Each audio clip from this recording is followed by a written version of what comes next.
I was your best friend, now I'm just losing all of my senses. Assalamualaikum warahmatullahi wabarakatuh.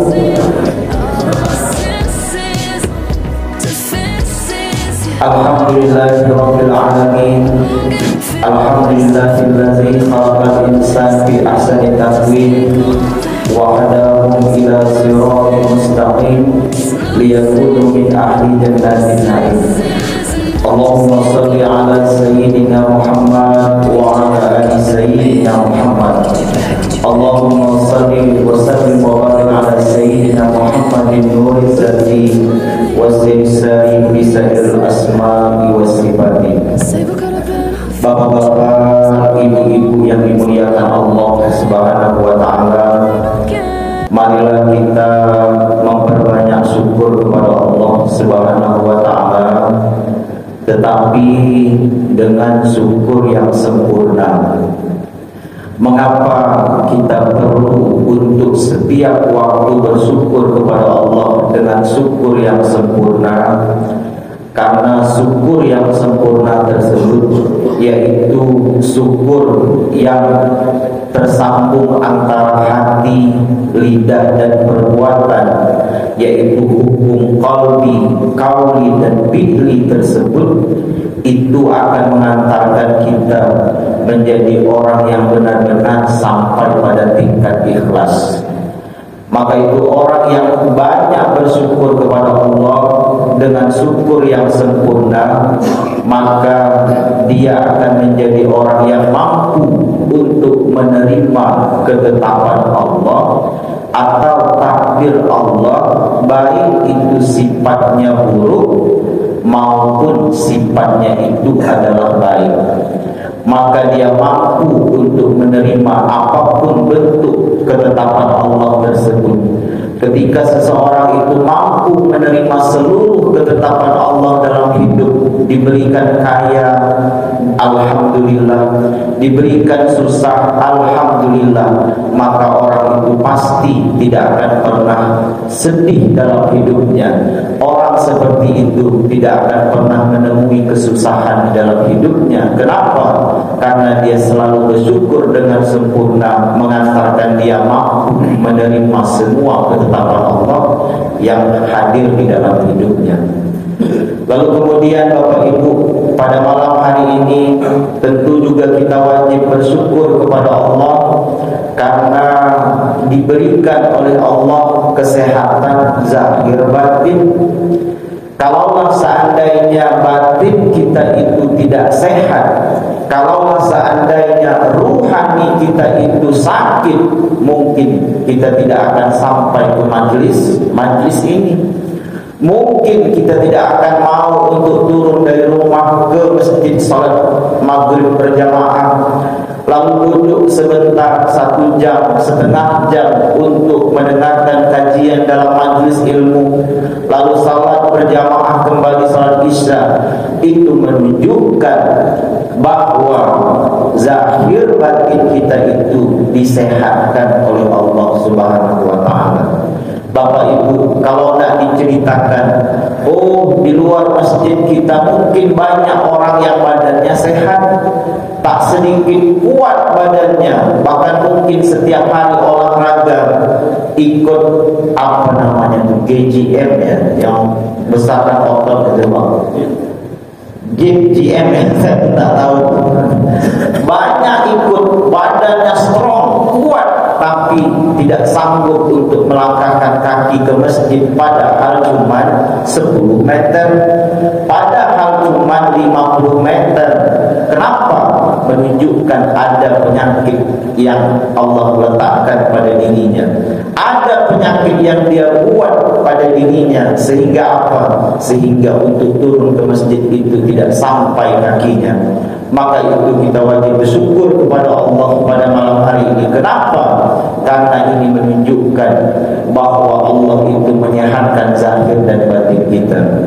Maka Bapak Ibu yang saya muliakan, mudah-mudahan Allah akan tetap memberikan kepada kita kesehatan zahir batin sampai nanti kita bertemu dengan bulan suci Ramadan dan sampai nanti kita mati. Dan mudah-mudahan kita seluruhnya ini, keluarga kita, masyarakat kita dimatikan oleh Allah dalam keadaan iman yang sempurna. Dan ketika kita mati dalam keadaan iman yang sempurna, maka mudah-mudahan kita dipertemukan kepada Allah Subhanahu wa ta'ala, pemilik surga tersebut. Bapak Ibu yang saya muliakan, karena memang malam hari ini kita mungkin adalah pengajian yang terakhir, dan nanti setelah Lebaran mungkin kalau diizinkan Allah kita akan sambung lagi pengajian kita. Saya ingin kilas balik ke belakang Bapak Ibu. Rajab, Sya'ban, Ramadan.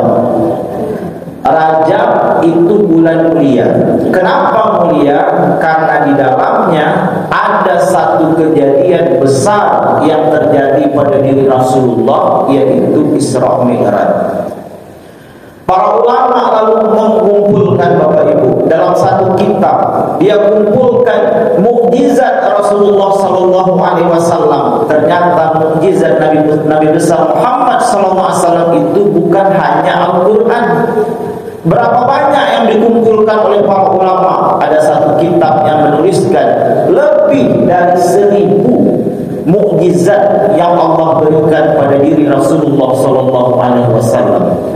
Dari 1000 mukjizat itu, dari lebih 1000 mukjizat yang Allah berikan kepada Rasulullah, dan mukjizat terbesar kedua setelah Al-Quran adalah Isra wal Mi'raj. Mengapa Isra Mi'raj itu mukjizat terbesar kedua setelah Al-Quran? Kenapa? Karena kejadian itu hanya pernah terjadi pada satu makhluk, yaitu Nabi besar Muhammad sallallahu alaihi wasallam. Sebelum Nabi Muhammad sallallahu alaihi wasallam itu ada, bahkan setelah Rasulullah sallallahu alaihi wasallam itu ada sampai hari kiamat nanti, satu-satunya makhluk yang pernah berjumpa dengan Allah secara langsung yaitu Nabi besar Muhammad sallallahu alaihi wasallam. Bapak Ibu, mungkin di antara kita sudah ada yang ikut peringatan Isra Mi'raj itu 10 kali, 10 tahun. Ada mungkin yang 20 kali, 20 tahun. Ada mungkin yang 30, 40 kali, 40 tahun lamanya. Sebenarnya apa yang Allah inginkan ketika kita melaksanakan Isra Mi'raj? Oh, bukan hanya sekedar datang Isra Mi'raj lalu dengarkan penceramah bercerita tentang Isra Mi'raj, lalu makan bersama, pulang. Bukan sekedar itu, tapi ada rahasia yang ingin Allah itu berikan kepada kita. Tapi rahasia itu tidak cukup hanya sekedar kita lihat, kita dengar, tapi kita pikirkan. Maka itu dalam Al-Quran kita diperintahkan oleh Allah, afala ya'qilun ulul albab. Untuk apa? Untuk berpikir, mencari tahu tentang apa sebenarnya rahasia yang ingin Allah berikan kepada kita ketika berpuluh tahun kita memperingati Isra Mi'raj. Bapak Ibu yang saya muliakan, maka paling tidak ada 2 rahasia di dalam Isra Mi'raj, yaitu bulan Rajab tersebut. Apa dia? Yang pertama yaitu Allah itu ingin kita seluruhnya duduk di makam kehambaan. Ingat betul ini Bapak Ibu. Setelah berpuluh tahun kita memperingati Isra Mi'raj, ternyata rahasia yang utama yang ingin Allah itu sampaikan kepada kita, yaitu Allah itu ingin kita duduk di makam kehambaan. Mana dia?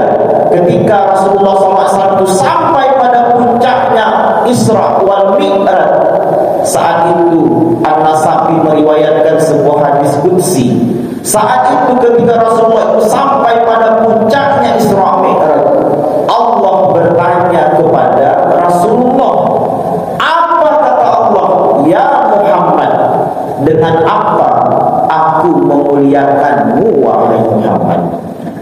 Ketika Rasulullah sampai pada puncaknya dalam Isra Mi'raj, Allah bertanya dengan apa aku memuliakanmu wahai Muhammad? Maka dijawab oleh Rasulullah, ya Allah, engkau memuliakan aku dengan kudratmu. Ya Allah, engkau memuliakan aku dengan kudratmu dan menasabkan aku sebagai seorang hamba. Maka turunlah ayat Al-Quran, Subhanallazi asra bi abdihi, maha suci Allah yang telah memperjalankan hamba. Jadi Bapak Ibu, keberhasilan Rasulullah Isra dari Masjidil Haram ke Masjidil Aqsa, lalu menembus langit ketujuh Sidratul Muntaha bahkan sampai Al-Mustawa, ternyata rahasianya adalah hamba. Rasulullah SAW itu begitu hebatnya melakukan perjalanan tidak sampai satu malam, hanya setengah malam, dari Masjidil Haram ke Masjidil Aqsa yang jaraknya beribu kilometer jauhnya, lalu menembus beberapa langit, 7 lapis langit sampai Sidratul Muntaha. Ternyata rahasianya itu adalah pada hamba. Kalau seandainya Nabi Muhammad tidak duduk di makam hamba, maka Nabi Muhammad tidak akan sanggup untuk pergi Isra wal Mi'raj. Ketika Rasulullah SAW itu duduk di makam hamba, maka Rasulullah itu mampu untuk melaksanakan Isra wal Mi'raj. Maka itu Bapak Ibu, siapa sebenarnya seorang hamba tersebut? Dalam kajian ini sudah sering kita bahas, sudah sering kita kaji, siapa orang yang disebut sebagai hamba. Oh, banyak orang menyebut saya ini hamba Allah. Kita menyebut kita hamba Allah, tapi apakah Allah ridho kita ini sebagai hambanya? Kita sebut kita sebagai hambanya, tapi apa tanda bahwa kita ini sudah diakui oleh Tuhan sebagai hambanya? Maka itu kajiannya pada 2 tingkat. Yang pertama adalah tingkatan jasad, dan yang kedua adalah tingkatan ruh. Pada tingkatan jasad, orang yang diakui oleh Tuhan sebagai hamba, yaitu ketika sedikit pun tiada kuasa Allah itu tersinggah pada dirinya. Ingat betul ini Bapak Ibu, ini hal yang sederhana, hal yang sepele, hal yang kecil, tapi hal yang sederhana, sepele, kecil ini kalau seandainya kita lakukan, tersinggah kuasa Allah itu tersinggah pada diri kita, maka tergoreslah, maka gugurlah kehambaan kita itu di hadapan Tuhan. Kenapa sampai gugur kehambaan kita itu kepada Tuhan? Karena ketika kuasa Allah itu kita curi, ketika kuasa Allah itu kita ambil, maka seolah-olah kita ini jadi Tuhan kecil. Kenapa kita jadi Tuhan kecil? Karena kita punya kudrat sendiri, Allah juga punya kudrat sendiri. Kita punya kehendak sendiri, Allah punya juga kehendak sendiri. Maka ada 2 kehendak, ada 2 kuasa, maka berarti kita jadi Tuhan kecil.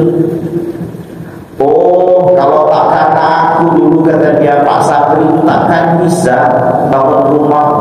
Aku inilah orangnya yang bantu dia duit bisa bangun rumah.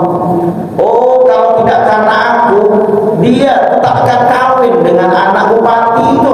Aku inilah orang yang menyambungkan dia dulu. Aku ini kawan dekat bupati. Kalau tak aku, tak bisa dia kawin dengan anak bupati. Oh, kalau ada hal semacam ini dalam diri kita, maka ingat, kita mencuri kuasa Allah itu singgah pada diri kita.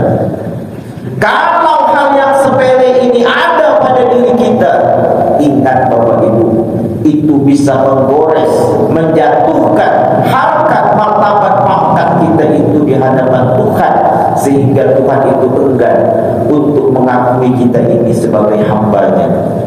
Oh, kalau tak karena aku, kata dia, istri aku takkan bisa beli emas.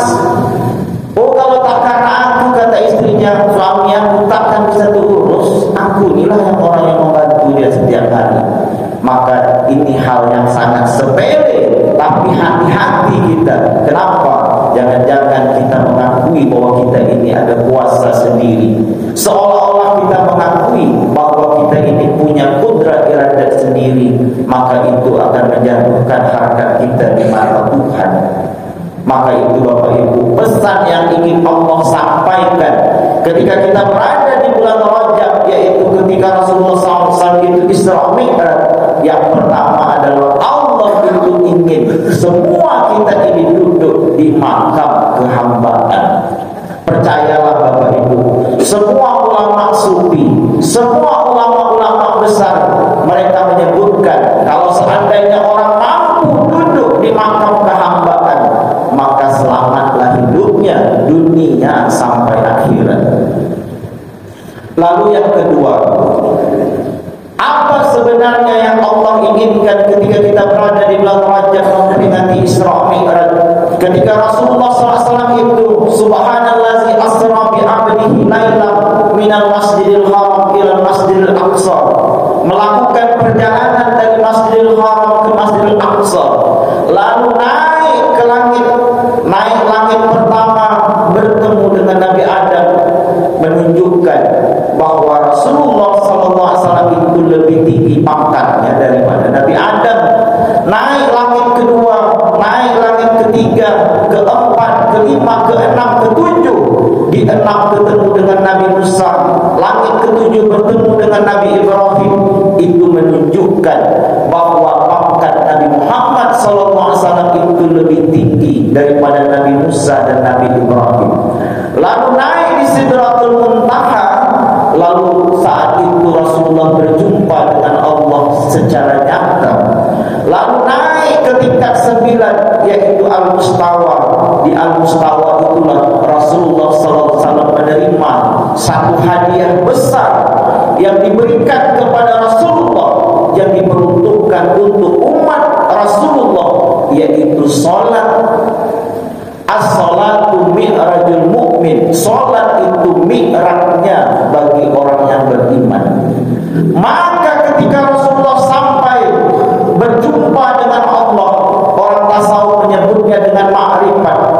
Ketika Rasulullah itu ma'rifat, berjumpa dengan Allah, lalu menerima perintah salat, Rasulullah itu tidak tinggal di langit. Rasulullah tidak diam di langit. Apa yang Rasulullah lakukan?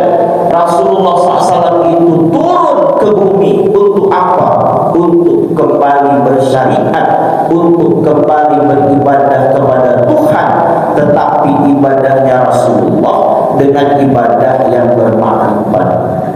Maka itu Bapak Ibu, saya sudah sering menyebutkan kepada Bapak Ibu, beda orang yang beribadah dengan ma'rifat dengan orang yang beribadah awam.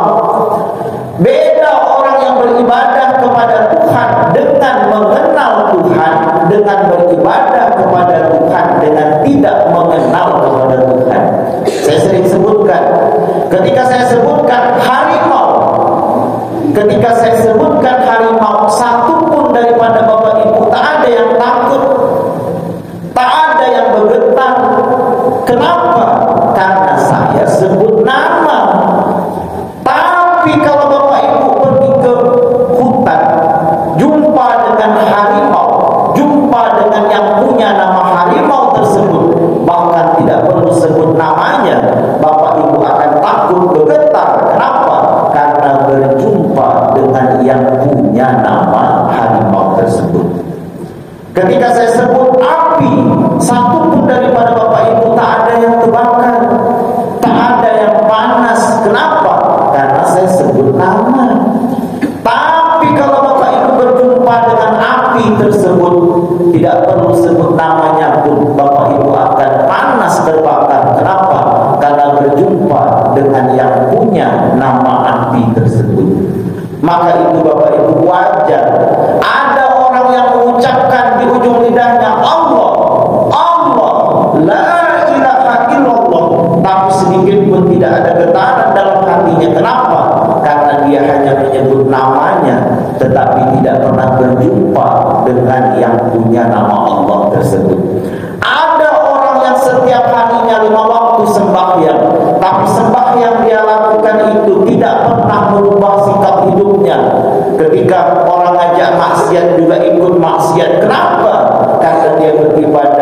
dengan tidak kenal kepada Tuhan. Maka itu Bapak Ibu berbeda sekali ketika orang itu beribadah dengan ma'rifat dengan orang beribadah tidak dengan ma'rifat. Maka itu Bapak Ibu, bagaimana caranya supaya seluruh ibadah kita itu ma'rifat kepada Tuhan?